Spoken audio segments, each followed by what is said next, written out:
As I crossed the threshold of my childhood home, a flood of memories engulfed me. Tugging at the strings of my heart, the air seemed heavy with nostalgia, mingling with the scent of aged wood and faint traces of my father's cologne. The familiar creak of the front door echoed through the silent hallway, reminding me of countless childhood adventures and tender family moments that were now locked away in the chambers of time. Stepping further into the house, I could see the remnants of my father's presence etched in every corner. His favorite armchair sat solemnly in the corner of the living room, still bearing the imprints of his essence. The bookshelf, once filled with his treasured collection, now stood as a testament to his literary passions. Photographs adorned the wall, freezing fragments of our lives in vibrant hues. A joyful family vacation, a cherished birthday celebration, and a proud graduation day. Each image held a story,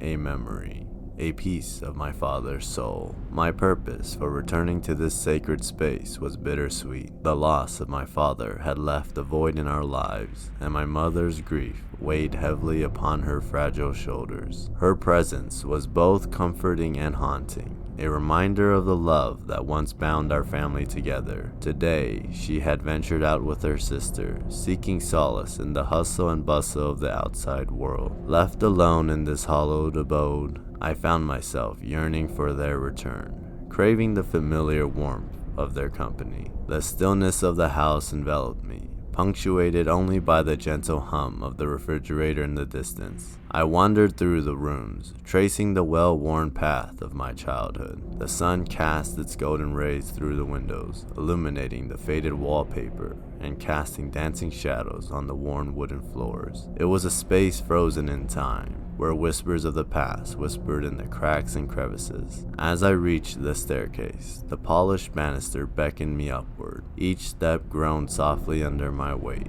as if sharing in the sentiment of my return. I climbed, anticipation mingling with trepidation, until I reached the top landing, the realm where my father's presence still lingered, a phantom echo of his former self. His study stood defiantly at the end of the hallway, the door slightly ajar as if inviting me to enter. I hesitated, my hand hovering over the worn brass doorknob with a mix of curiosity and apprehension. I pushed the door open, revealing the sanctum where my father had once retreated to chase his dreams and unleash his creativity. The room was frozen in time, just like the rest of the house. The air held a faint scent of ink and aging parchment, mingling with the musty embrace of countless books. Shelves lined the walls, overflowing with literary treasures that my father had collected over the years. A worn wooden desk sat near the window, adorned with a typewriter, its keys worn with use,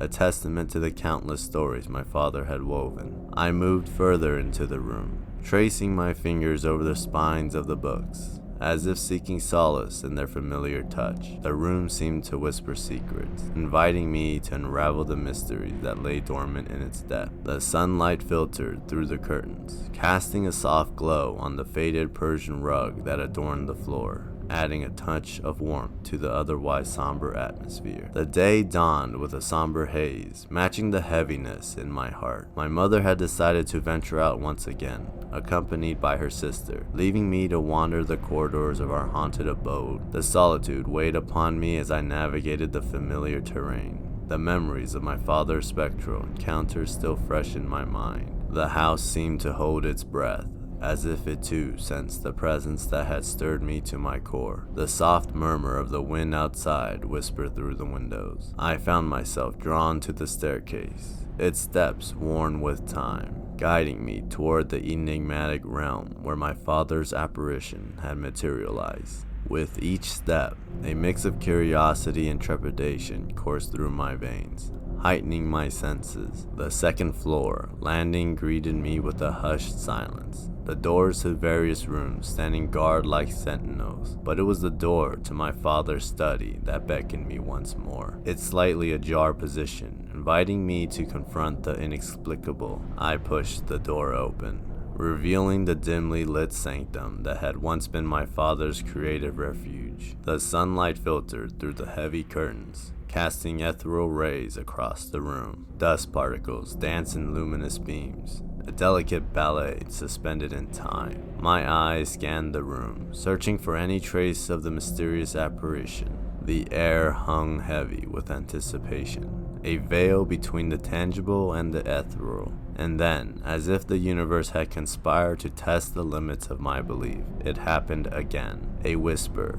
carried on the wind, reached my ears, a familiar voice, tinged with both warmth and sorrow. I froze, my heart thudding against my ribcage, as the voice grew louder, drawing closer. The sound of footsteps reverberated through the room, each step measured and deliberate. The doorknob turned, creaking softly. The door swung open, revealing a figure bathed in an otherworldly glow. It was my father, or a semblance of him, standing before me, an apparition caught between the realms of the living and the dead. "Hello, my child," his voice echoed, a gentle melody in the hushed space. I stood transfixed, unable to find my voice amidst the whirlwind of emotions that engulfed me. The apparition descended the stairs, his presence palpable, as if bridging the divide between two worlds. He paused on the last step, his gaze fixed upon a distant point, as if contemplating a choice that I could not fathom. In those few seconds, the weight of his loss, the enormity of his absence, pressed upon me like an unbearable burden. And then, as if heeding an invisible call, he retraced his steps, ascending back to his room, leaving me alone once more. The door closed softly, the click reverberating through the room, a boundary restored between the living and the ethereal. I stood there, shaken to my core, my belief shattered and rebuilt in a single haunting encounter. Needless to say, I was a believer after that. I toiled away at my job, dedicated to the upkeep of the public pool. As the day came to a close and the last rays of sunlight bid their farewell, my duty took on a different form. The after hours belonged to me and me alone. Alone in the vast expanse of the deserted pool, where the echoing laughter of children gave way to the hushed whispers of solitude. This particular night was no different. The clock struck 2 a.m., and I found myself immersed in the quiet solitude that enveloped the building. The faint hum of the fluorescent lights provided a faint glow, casting long shadows along the walls. The pool, devoid of its shimmering blue surface, lay still and serene, reflecting the dim light like a mirror of memories. In my role as the lone caretaker of this nocturnal sanctuary, I turned my attention to the task at hand, cleaning the changing rooms. Each tile I scrubbed, every bench I wiped down, was a labor of dedication, a testament to the unwavering commitment I held for this place. The distant memory of laughter and splashing water urged me onward, as if the spirit of the pool itself whispered encouragement in my ear. It was in the midst of this routine, in the depths of the night, that the air became alive with an unexpected sound. A child's laughter, pure and unadulterated, broke through the silence, moving through the empty chambers of the pool. It danced in the stillness, its delicate notes floating on invisible currents. Intrigued and filled with a mixture of curiosity and caution, I abandoned my duties momentarily and made my way outside. The night air greeted me, cool and crisp, as I stepped onto the pool deck, eyes darting across the expanse. I scanned for any sign of life, any glimpse of the source of the ethereal laugh that had reached my ears. But to my bewilderment, the landscape before me remained unchanged. The doors, guardians of the pool's sanctity, stood firmly locked, their formidable presence guarding against intruders. Not a single soul occupied the area, nor a trace of playful footsteps on the pool deck. The silence was deafening, as if the universe had conspired to mock my senses. I retraced my steps, a knot of uncertainty forming in the pit of my stomach. The doors that once felt secure now held a lingering air of mystery. The security monitors, like sentinels of the night, provided no solace. They revealed only my solitary figure, traversing the empty hallways, the sole inhabitant of this nocturnal world. Unease crept through my veins, tendrils of doubt taking hold. The laughter, so vivid and tangible only moments ago, now felt like a phantom, a figment of my imagination playing cruel tricks on my wary mind.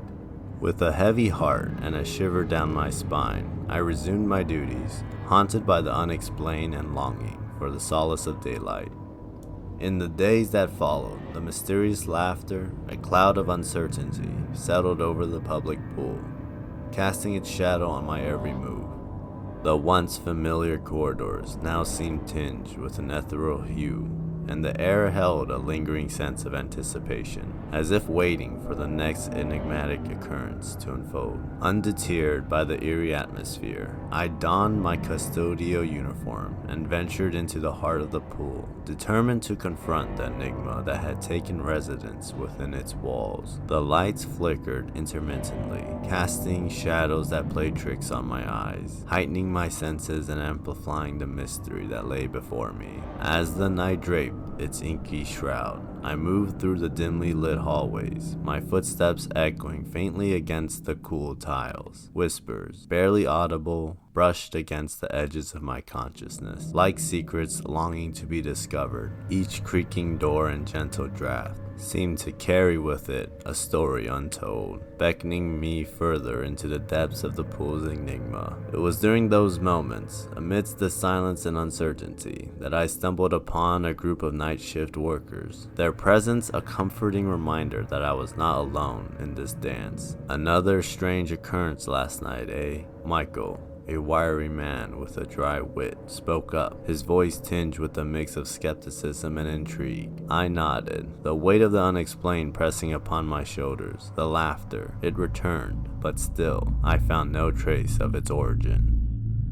The soft glow of the evening sunlight filtered through the sheared curtains, casting a warm embrace upon the living room. It was a place of comfort and familiarity, adorned with cherished mementos and family heirlooms. Nestled upon a little shelf, in a corner bathed in gentle light, lay a small urn containing my girlfriend's grandfather's ashes. Beside it stood a majestic angel statue, its solid and heavy form a testament to its solemn duty. On that particular weekend, an air of playfulness permeated the room as my girlfriend and I found ourselves entwined on the living room couch. Laughter and whispers filled the space, punctuated by stolen kisses and mischievous glances. Little did we know that this idyllic scene would soon be shattered by an inexplicable phenomenon that would shake us to the core. In the midst of our playful antics, a flicker of movement caught the corner of my eye. I turned my gaze, my heart skipping a beat, only to witness a sight that defied all rational explanation. The angel statue,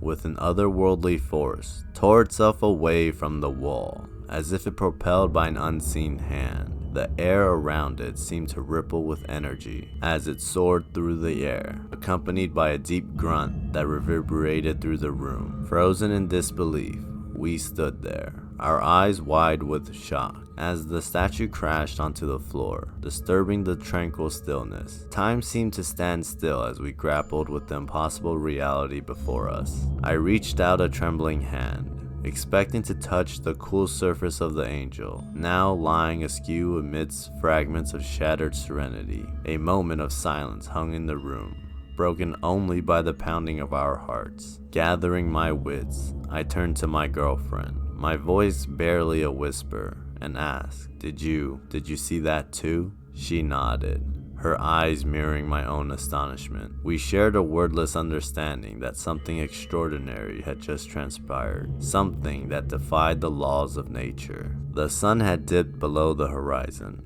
casting a dusky hue upon the world outside. The air inside the house felt heavy with anticipation as we gathered around the dining table, our hearts burdened with the weight of a disturbing secret. My girlfriend's parents sat at the head of the table, their faces a mix of concern and curiosity. Megan's younger sister, a delicate soul with a hint of melancholy in her eyes, clutched her trembling hands together. Summoning our courage, we recounted the events of that fateful afternoon, carefully omitting the more intimate details. We described the angel statue's inexplicable flight, its crashing descent, and the deep grunt that accompanied its fall. The tale spin from our lips, laden with a palpable sense of unease. The room hung on our every word, silence punctuated only by the occasional creak of wooden chairs. Then, like a dam breaking, Megan's sister's tears burst forth. In hushed sobs, she confessed her own haunting experiences. Unbeknownst to us all, she spoke of dark figures lurking at the foot of her bed, their presence shrouded in shadows and fear. A collective gasp escaped our lips, mingling with her tears in the charged atmosphere. Megan's sister had carried this burden in solitude, fearing that she would be labeled as crazy or dismissed as imaginative. Her voice trembled as she whispered, "I didn't want anyone to think I was losing my mind." In that moment, compassion flooded the room. Eclipsing our earlier astonishment, we understood her pain, her reluctance to expose herself to judgment and doubt. Megan's parents exchanged glances, their concern etched upon their faces. Her father cleared his throat, his voice tinged with both skepticism and paternal protectiveness. "Are you sure it wasn't a vivid dream, sweetheart?" he asked, his tone gentle yet tinged with doubt. Megan's sister shook her head, her gaze unwavering. "No, Dad, I know what I saw. It felt real.